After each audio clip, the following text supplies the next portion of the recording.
Requested by YouTube user Thomas, in this video you'll see a fried fish sandwich with some Japanese flair. It's time to learn and grow together, starting now. For full recipes and more, check out the link in the description. Diving in, peel a celery root using a knife. Make sure to wash the root after peeling to remove any dirt from the vegetable. Next, don't go overboard, and carefully cut the somewhat difficult to cut celery root, shooting for about 1/2 inch thickness. Preheat your oven to 400 degrees Fahrenheit or 204 degrees Celsius, and line a baking sheet with parchment paper. Moving over to a large bowl, add celery root, a little bit of olive oil, salt, and granulated kelp flakes. I'll put a link in the description to any of the hard to find ingredients down below. Toss celery root to coat thoroughly and then lay in a single layer with some room to breathe on your prepared baking sheet. Bake for 30 minutes, rotating halfway through. Pull these out of the oven and allow them to rest while preparing the marinade. In a large bowl, whisk together 2 tablespoons of olive oil, 2 tablespoons of sake, 1 tablespoon of capers that have been minced, 1 tablespoon of caper brine, 1/2 tablespoon of kelp granules, 1 nori sheet that's been crushed into flakes, the zest and juice of 1 lime, 2 cloves of minced or pressed garlic, a 1-inch piece of fresh ginger that's been minced, finally 1 tablespoon of brown sugar or maple syrup.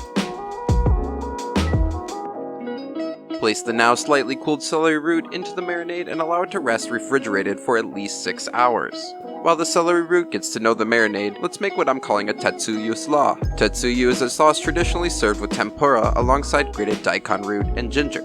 In a small saucepan, add 1 tablespoon each of sake, umami or vegetable stock, tamari, brown sugar, and nutritional yeast, plus 1 teaspoon each of rice vinegar, sesame oil, freshly grated ginger, and 1/2 teaspoon of red pepper flake.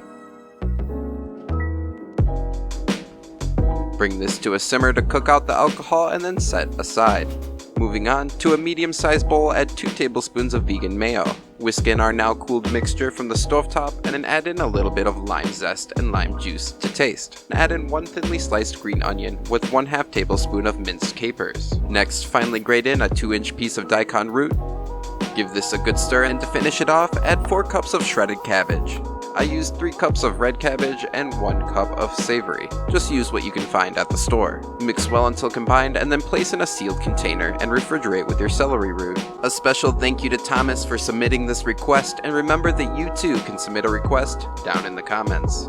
After 6 hours, your slaw will take on a pink color, reminding me of cherry blossoms. Bring out the marinated celery root, remove it from the marinade and place it on a baking sheet. Set this aside. Heat some oil to 375 degrees Fahrenheit or 190 degrees Celsius, and then we're all set to whip up a tempura batter. To get the best crisp, we have to keep everything cold. This helps the water escape more rapidly when being fried. Place a glass or metal bowl over an ice bath and then add in 3/4 cup of cold club soda, 1/4 cup of cold chickpea aquafaba, 1 cup of rice flour. Whisk this well, creating a thin batter. And now it's time to cook and serve. Dust celery root with a little rice flour, shaking off the excess. Dip it into the tempura and then carefully float it in the hot frying oil. Move quickly as each drop lost will thin the batter surrounding our fillet. Once slightly golden, remove to a cooling rack to maintain crisp. And don't forget to save the little tempura crumbs as they are a great sushi topping. Serve immediately on a toasted bun with a generous portion of our creamy Tatsuya Slaw and some microgreens for added color, nutrition, texture, and flavor. Alternatively, you can just ditch the bread and eat it as an entree. Your Japanese-inspired vegan fried fish is here.